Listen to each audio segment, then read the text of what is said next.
Hello and welcome along to the VMTV Rugby Pod as we look ahead to round 2 in the Six Nations. Ireland and Jenny, I think, is in Parma or getting there to play Italy on Sunday. She's just travelled. I think, Fiona, she still thinks she's playing. She's not keen for it, but great to see her travel. And I can't wait to hear her thoughts. But firstly, Fiona, last Saturday, a defeat in Belfast, there was plenty of optimism from both yous. I was probably quite harsh, but sure, I was right in the end, but that doesn't matter. Fiona, but in general, what did you make of it? It was a good performance, but they were disappointed, and that shows how high the standards are now.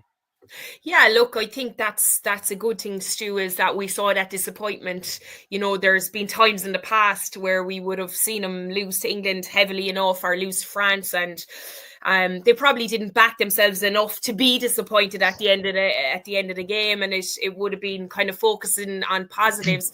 But I love the fact that this team now are coming out and the first thing that they're able to talk about is what they did wrong. So obviously 32 it means they're mixing it with the best now. So there was 32 handling errors.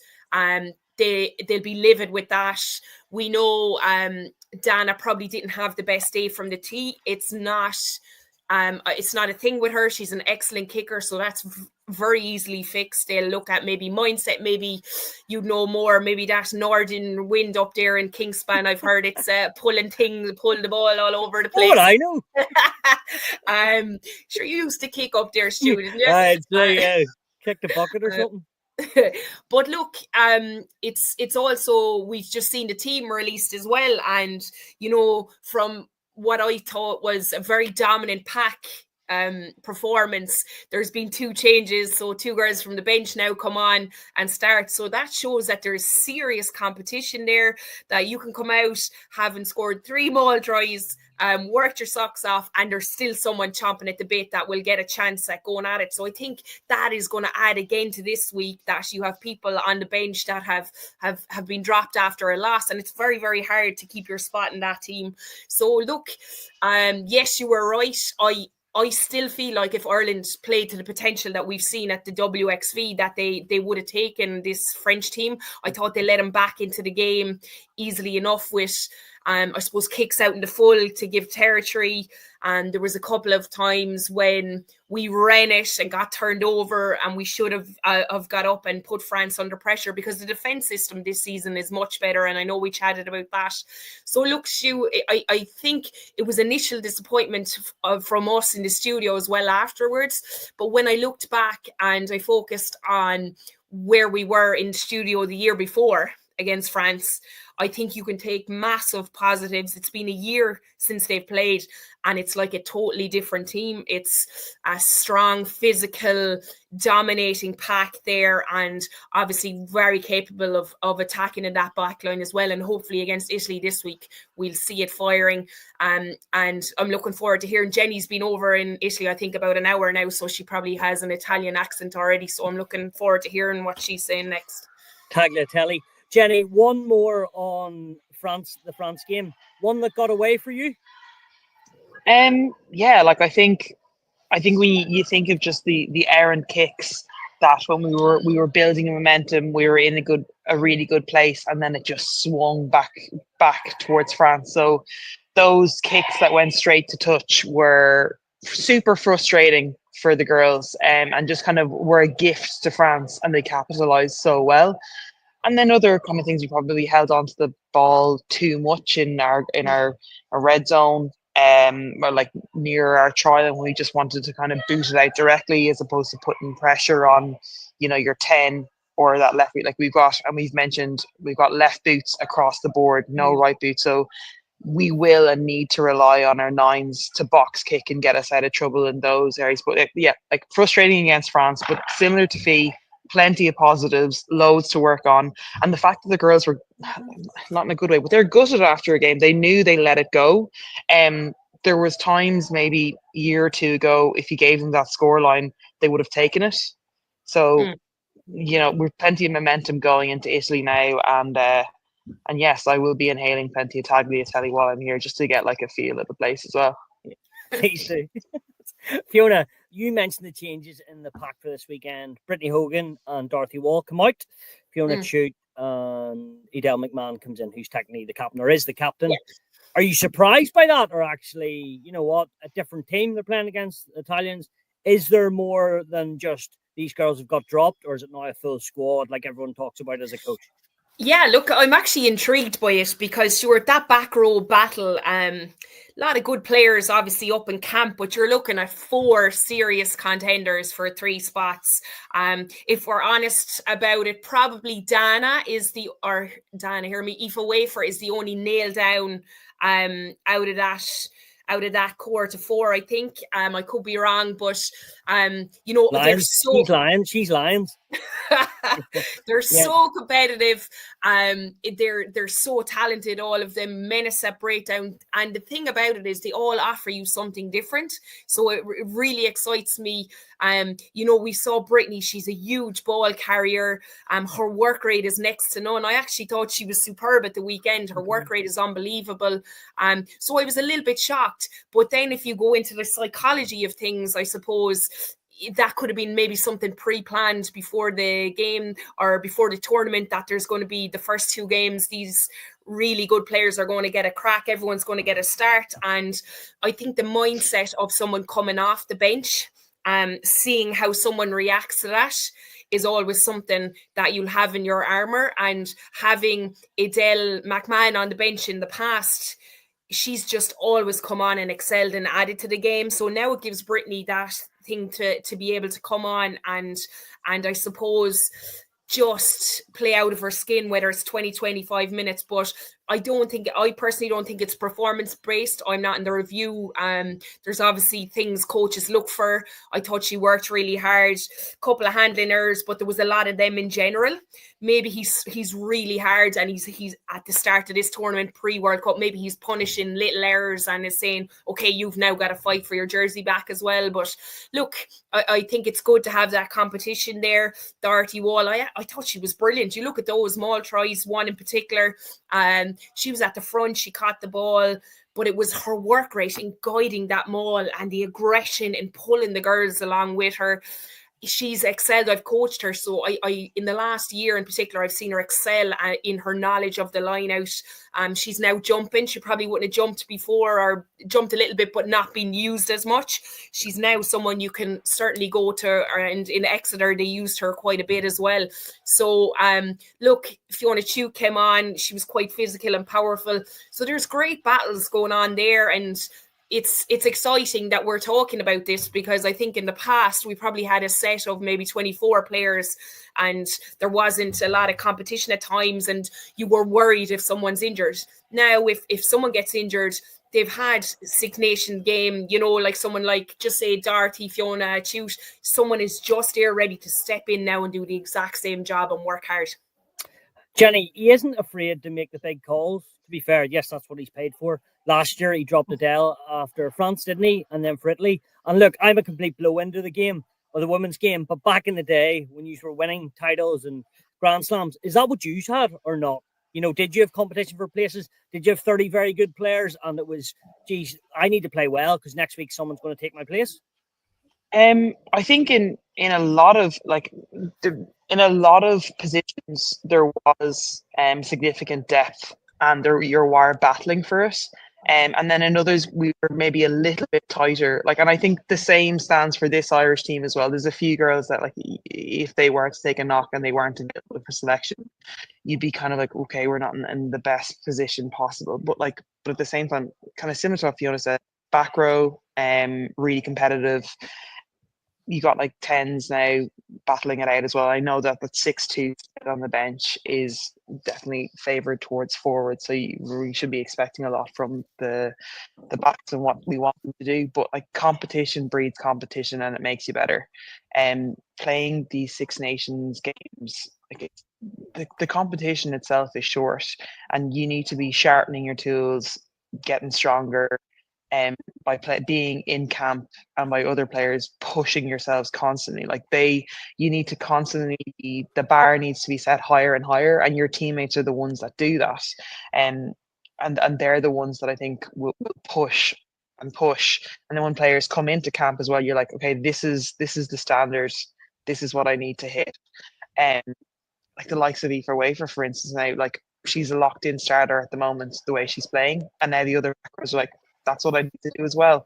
I need to carry with that same amount of aggression, and the things that I do well, I need to be a 9 out of 10. I need to be consistent every time. I think the consistency for us is one. And then in the back line in particular, I'd probably see a little bit more, be a bit more demanding with the ball. We were quite reliant at times on the forwards to do a lot of the work. And again, that's indicative of how we see the 6-2 split. We want to know that our game plan will involve a lot of carrying, and a lot of them moving around the park a bit. But, Dan is still a very young player. And in terms of the amount of caps that she's had and experience game time, like that's elite level, it's still like the small number.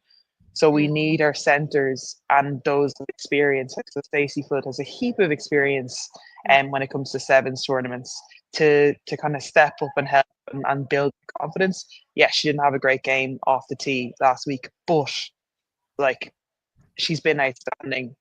And her boot so naturally gifted off the ball. Like, I think that's something that she's going to learn from. And I imagine the coaches are going to this week kind of build up to that. And hopefully she'll have plenty of opportunity to rack up some scores this weekend. Fiona, if we look at the opposition, the Italians, Duca, Tirani, Medea, Rigoni, seems to be the same for the last 10 years. There's so many caps, them all. But, like, I will say it, and people don't like this phrase, and I'm sure coaches hate it. It's a must-win game, isn't it? Yeah, I think so. I feel like for Ireland, it certainly is. They've lost Italy last year in particular. They would have been very hurt by that.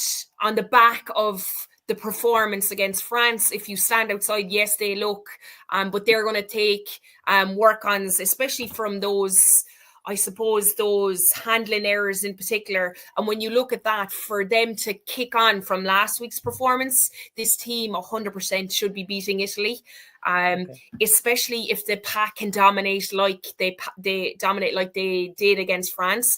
It's very rare, I think, that you would come away from a French game and say that the Irish pack absolutely dominated them. And they certainly did that at times. They were just exceptional in how they went, but they have to, like you said, Stu, it's a must-win game because they absolutely have to go out and back that up again with the same type of performance. Because Italy, you spoke about those players. They're tried, they're tested. The centres in particular are unbelievable. They now have players as well that can come off the bench and cause, I suppose, especially in that backfield, cause a bit of trouble for Ireland. And if you're looking at where to attack Ireland from last week, you're probably thinking, let's hit the ball into that backfield. Let's work on the unstructured play around counter-attack. I think Ireland will be disappointed at times how they defended that. Excellent at times, but certainly at other times they weren't. So this Italian team, and we've said it for years, you never ever know what they're going to do with the ball. England are the best team in the world, but I could nearly tell you the way the next 5 phases. Does that mean we can defend it? Probably not, but you still know what's going to happen. With the Italians, it's something completely different. They'll run from anywhere. I do feel like, yes, they have it as more of a structure to the game in the last couple of years. That's why they're winning big games, because they've added in, they'll exit or they'll do certainly things in the right area of the pitch. But I think in between both 22s and sometimes even in their own 22, they can shock you into seeing something. You're saying, wow, look at this. And sometimes it doesn't work out, and that's when Ireland have to be absolutely ruthless and clinical and punish Italy. But when it does work out, they certainly put teams under massive pressure with their footwork, handling skills, and just their lack of fear, I think. I think as well, like if you look at it, if you had a chance to look at the England-Italy game last weekend, they defensively they're in a lot better. First half, like 7 or 8, I'm not sure, around that amount. And they kept. Yeah, like really impressive. And like, to be fair, that's one thing that Italy have been consistent. They keep fighting, and it doesn't really matter what the scoreline is. They will still shore up defensively. Like, you're playing away in England, you're playing away to England, and you for the second half keep scoreless for 38 minutes. It's pretty good going. Yeah. They looked really impressive at times there, just when they had the ball in hand, like, and you're playing Scarbini, against. Jenny, was Oh, unbelievable. she's definitely a danger woman to look out for on Sunday.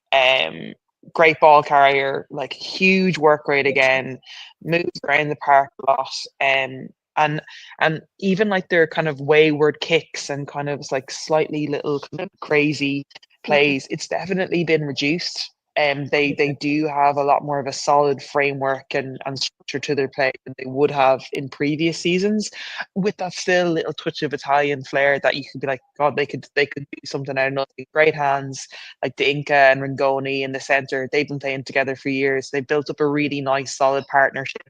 I think it's going to be a tough game. Like, it is a must win for Ireland.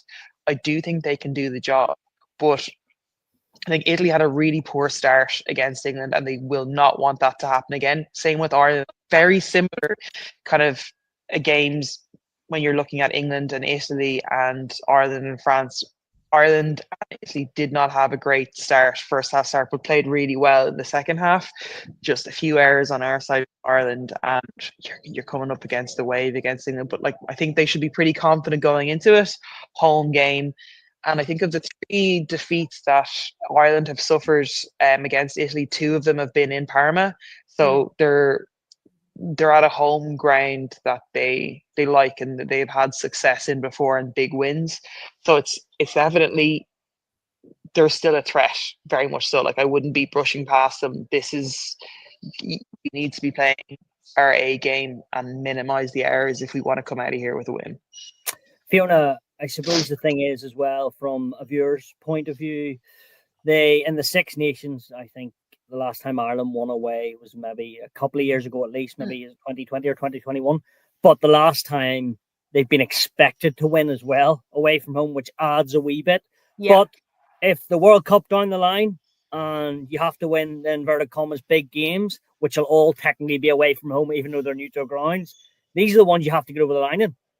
Yeah, you spot on. These are the big games because it's the expectation. So from the back of WXV1, which Ireland performed unbelievable at, both games, obviously beating New Zealand was huge, but they didn't beat Canada, but they backed it up with a really, really good defensive performance. And Canada are definitely contender for the World Cup, up and coming World Cup. So that shows that they can, I suppose, mix it with the big guns. So these games are very, very important for Ireland to win. And it's really, I suppose, it's a bit of added pressure, but I feel like this group aren't taking that on their shoulders. They look relaxed. They look like they're enjoying their rugby. They are in this almost like a bubble. He's created, him and the coaching staff, to be fair to him, Scott, have created this bubble where, they seem to back one another, which is obviously the correct way to do it. So there is a little bit of pressure, but I really feel like the coaching staff would have spent a week taking that off the shoulders of the players, especially someone like Dana, who hasn't really, from the back of last week, younger players can put the heads down, drop the heads. So for her to, they got to lift her, they've got to lift everyone around them, and the coach staff certainly can do this. But there's just an air of confidence about these players when I'm watching them week in, week out. And he's built something special. So I don't think they'll feel under pressure. I don't think they'll look at having lost in Parma a couple of times. This group feel like they're different, and they've come together now and they are on the up. So I think that's going to add, their confidence will add to them as well, performing on the back of last week and trying to improve and cut out. So 20 turnovers, 32 handling errors. I mean, you cut that out. You can come up with something special, because in previous times we would have been talking about the set piece going wrong and the kicking going wrong and just compound of a lot of things, whereas now we're literally focusing on that. A last one on this, Jenny, a change at scrum half. Aileen Riley come on and really up the tempo whenever she got her chance. We've talked about her injury. What's his thinking there? Jinka, that she is his favoured 9, or are there 2 or 3 good 9s there? Listen, they've got like 3 good 9s in camp and more kind of wanting to come in that can do a job. But I thought she stood out when she came on in terms of the accuracy off the base of the ruck and the speed. It speed up quite a bit. And would she be quicker than maybe Emily Lynn? Or is it similar enough? They're both very fast players, but like I felt like the ball got out a lot quicker. And as a result, like France didn't have as much time to set defensively, and like our carries, it was easier for us to get a little bit of gain line. Like that's all not on the 9.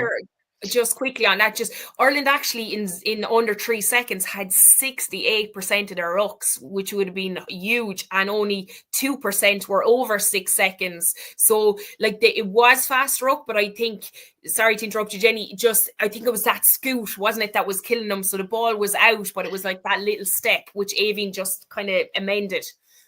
Yeah, like, so when we talk about the scoot, essentially like your 9 is picking up the ball off the ruck and kind of engaging that defensive line first before giving it. A lot of the time, that's what you want. You want to hold them in so that the defense stays kind of knitted together. But I think against France, it needed to go, and Riley definitely did that. And as well, it was cleaner ball at times. Now, again, France were disrupting, and at times, sometimes the breakdown, I felt like Ireland were a bit unlucky with some of the calls in terms of being held in, but like that's been and done now. I think it's good that Beeman is giving players opportunities when they're coming back to play. And again, it's that competition. Like you're not able to rest on your laurels and stay comfortable. Like you could, that 9 jersey, that like starting jersey could be taken away. It could be horses for courses against a certain team. The way you play is better suited. And it also could be like she's having a better camp, or actually she made better impact when she came on. I think something like this in terms of it's good. Like it's still early in the Six Nations. Let's see how she goes against Italy. But I think, again, like having the accurate ball is going to be very helpful to our forwards, in particular, forward pack, but also it'll allow us a little bit more time to get out to the back line, who need to be more involved and need to play a bigger part in the game than they did versus France. Perfect. Well, elsewhere this weekend, Scotland, they start the round 2 in France, in La Rochelle. Scotland beat Wales there in the Hive with Emma Orr scoring, a real talent there, and then also Rachel Malcolm scoring as well. What did you make of that game, and have you seen a different Scotland at all, Fiona? And any chance? Sorry, there's always a chance, but can you see them going to France and causing a bit of an upset, or is that too far? I think it's probably too far, but that was one of the best games of the weekend, that Scotland-Wales game. It was exceptional. 2 red cards in the mix as well to shake things up. So, look, I was impressed with both teams. Obviously, I thought Wales, how they played had improved loads. Scotland are building nicely. It's their back line in particular which excites me. They've a good solid pack, but they're 10-12 of so many caps. Like, it's that, isn't and it shows. Tried and tested, and the kicking game is unbelievable. And if there is slight changes around them, even the 10-12 are running the show. They know how to take the pressure off those players coming in around them. Emma Orr is something special that's coming through as well. They've some talented Jenny said players. She was better than her when she was playing. Yeah. Some talented players. They'll go over and give it a crack. I think France at home are probably, just on the back of last week, how they find tries. They just, no, what was it, about 25 minutes in, no possession, really, no territory, and they can just come up with something special. They make teams work really hard around you, and I feel like that France will probably be too hard or a little bit too far for Scotland this week. But I have to say, watching how they played, how they resourced their ruck, I thought they were exceptional in that area to get their backs fast ball. That's something I've seen massively improve in Scotland. How quick they're moving the ball now, how they're getting that ball wide, and they're stretching defenses. So I think maybe France will get the win, but certainly Scotland will score a few tries. Jenny, Wales, Sean Lynn, we obviously know what he's done with Gloucester. And, I was reading quotes before the actual Scotland game. He says, no matter what, no one will work harder on us. We'll never, ever give up. Yes, that's a given in international rugby, but Wales' GPS stats must have been high off the charts. They came back and were pretty unlucky in the end. I know Scotland were probably the better team in my eyes, not that that matters. But what did you see in Wales that you liked? A bit more of that bite. I think that waned for the last maybe 2 or 3 years, or it came in patches, which is great to see. Like, you want to have competitive games across the board rather than a gulf that I think is now slowly closing. I think, like, again, they were quite physical ball in hand. They threw it around that little bit more, and yeah, at times I think they kind of come away from that game being a bit disappointed, which again is a positive. It's something that they could have won. They could have done a lot more damage. Probably could have been a little bit cleaner around the ruck as well. But I think it's great that, like, we're finally seeing some positive signs coming from Welsh rugby, because grim, dark days across the board, and maybe the women's side can kind of spread a little bit of positivity for Welsh rugby fans, especially in the World Cup lead up as well, because men are in a tough place at the moment. Fiona, England, let's talk about them. I have it written down. England fly half positions: Rowlands, Harrison, Aitchison. we'd probably grabbed of all three, but there seems to be a bit of a, what's the right word, predicament there. Who is the 10 going forward? It was Rowlands last week. Now she's in the bench, and now it's back to Harrison. Yeah. What's your understanding there around the 10s? Yeah, I think it's Harrison's at the minute. To be honest with you, I think that's what they're looking at. Do you know what? We probably can't even talk about England last week because it's like a new team coming out this week. Yeah. They have such riches. I mean, I said about her last week, I thought Emma Singh was unbelievable, and then you're gone. Like, so that's the nature of the talent that they have, especially in that back three, but it's the same as 10. Look, I thought imagine being in that changing room. Did you get dropped? Yeah, I get dropped. Did you get dropped? Yeah, I get dropped. Anyone keep their place? Yeah. Just 2, wasn't it? I think, but it just shows the wealth, the riches they have, because even they'll probably be disappointed, especially with that second half last week. So it's as a coach, you get to punish them, saying, look, you're supposed to be better than this. Everybody's gone. Good luck. New ones in. But I think the team that we see this week is probably more so that the team that we'll see in the World Cup are closest enough to the starting team. That's my opinion on looking at the players. I think last week he rewarded a lot of players that had been in form in the Premiership.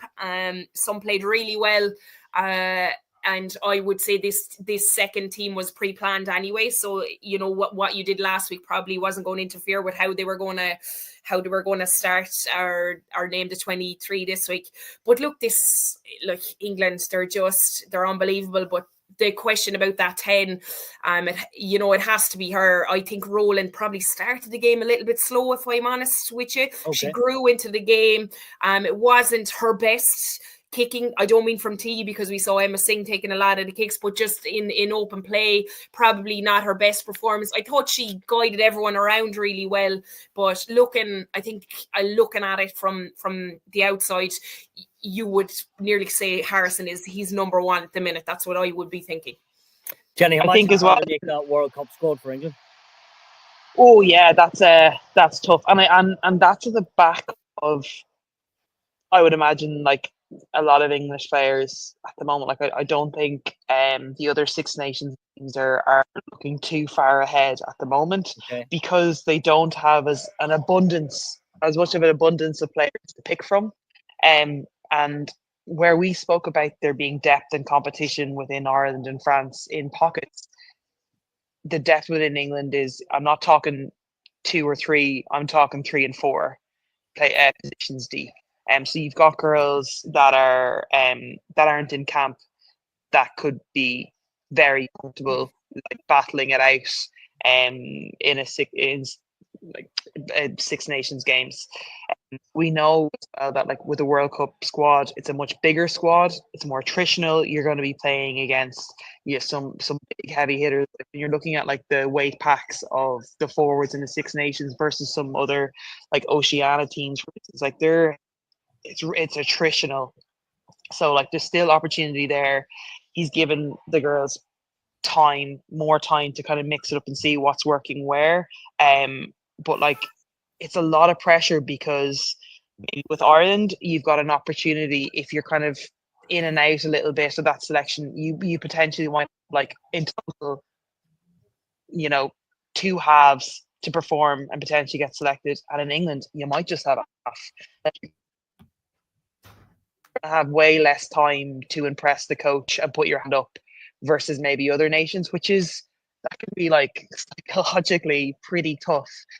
So it's kind of balancing that a little bit between focusing on at hand, but also there's a part of you and like, I need to be competing against her, I need to be doing that, which again is like, that's what you want. You want everyone to not be on edge, but to not be secure in the knowledge that they're going to be starting the next game.